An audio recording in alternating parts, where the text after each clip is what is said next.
Hi, Hi, I'm Jim, I'm Elizabeth. and this is the St. John Wine The Times. St. John Wine Times. St. John and Canada's one and only wine reviews program. It is the only one in St. John or Canada.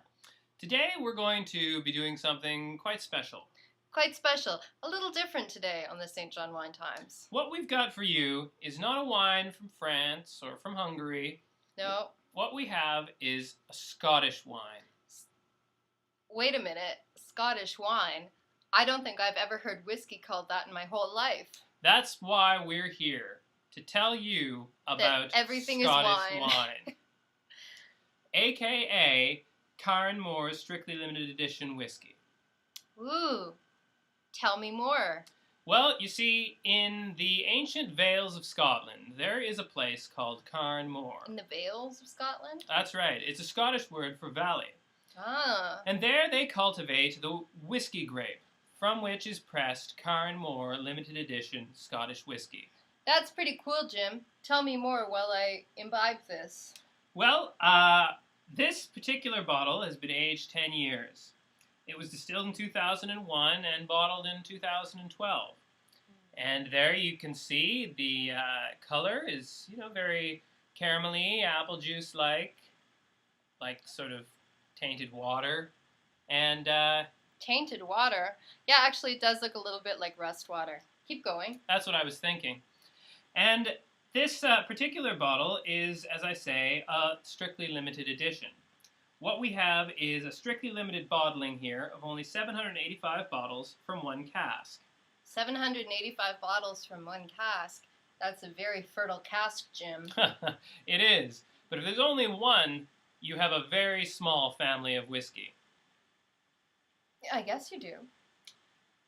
Aficionados of whiskey will be pleased to hear that this is from the Bunha Badeen distillery in the Vale of Carnmore. It's quite a Gaelic accent you've got there, Jim. Well, there's more to come, because this has not only been taken from one cask, it was matured in sherry puncheon casks. Whoa! What's that mean? That means that these casks are normally used to make sherry to feed to the orphans of Lower Scotland. Oh, those are some lucky orphans, Jim. What I like about Scottish whiskey is that there's always a story behind it. There's always a story behind it. That's what you like about Scottish whiskey. Sure is. Yep. Whenever I drink some Scottish whiskey, I think of the story behind it. And helps me appreciate it, to imagine it being drunk by the people who figure in that story. I'm appreciating imagine the drunk people. I'm, for example, imagining the orphans or their taskmasters. Oh, that always really helps my appetite when I imagine orphans and taskmasters. Like, if I'm not hungry, I just think about orphans, and then I want potatoes again. It's very helpful, whether you're appreciating whiskey or food or even a photograph. Yeah, just always think of orphans. If you ever wondered why did God give us orphans, it's probably to help you better appreciate the food on your plate or the photograph on your wall or the drink in your hand. Whether it's orphans or animals, whatever you like. I don't like to think of animals being orphans. No, don't cross them, obviously. What do you mean don't cross them? Don't think of an orphan animal. Oh, no, thank you. But here's to orphans. Orphans. Ah.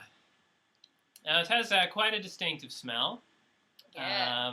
It has a sort of hints of oak and cherry, pine aerosol, and I would say a little bit of floor polish. It's as if you passed out on the floor of a church and then you liked it and stayed. And somebody poured a bit of caramel on you. And then a dog came by and licked it off your face. But you still stayed. So it's quite important to get that smell in first. But if the you're gonna dog wasn't an orphan. appreciate it. No, we're not advocating that, as we say. No orphan dogs. No orphan animals of any kind. Nope. So I guess now here we go for the taste. It tastes good. I can tell you that. Okay. This is a bit of a protocol here. We're just gonna start it here. Okay.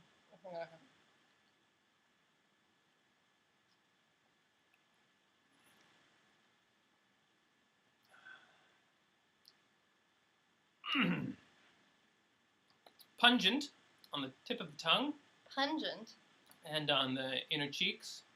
on the inner cheeks. Don't you mean just like it burns? Yes, yeah, but I think, it's maybe more descriptive or evocative to say pungent. That the burn aerates, Yeah. Got to let the vapors get up into your sinuses. which is great. It's a great feeling. It is. I really like whiskey, especially single malt after Indian food. Can you tell us the difference between single malt and double malt? There's no such thing as double malt, Jim. It's blended whiskey. So, single malt is like basically purebred whiskey. So never put in twice the malt. Very important. Blended whiskey is mutt whiskey. Exactly. That's all you need to know.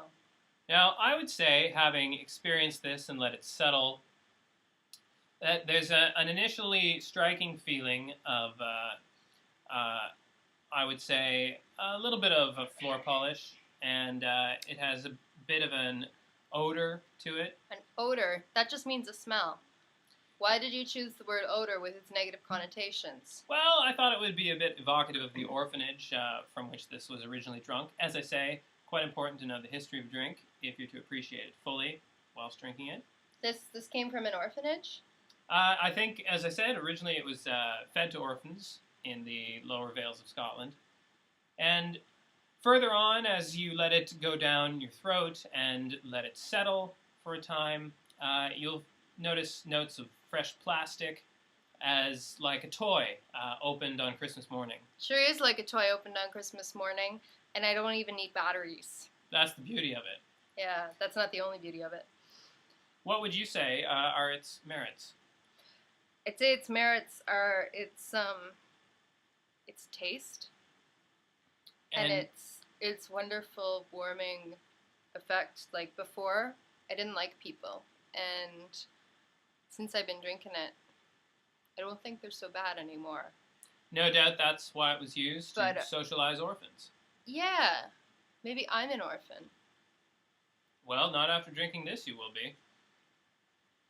Does this give you parents? In effect, it does.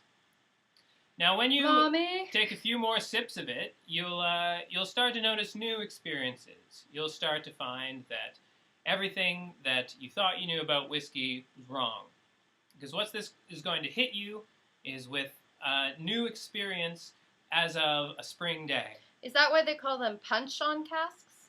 I think that could well be. Because it's going to hit you? Yes. With things on? It's going to hit you on with things? I think that's a reason why they have chosen that particular term for it. Oh, now I finally understand. And it's 10 years. Age 10 years, like a 10-year-old orphan. Simple, really.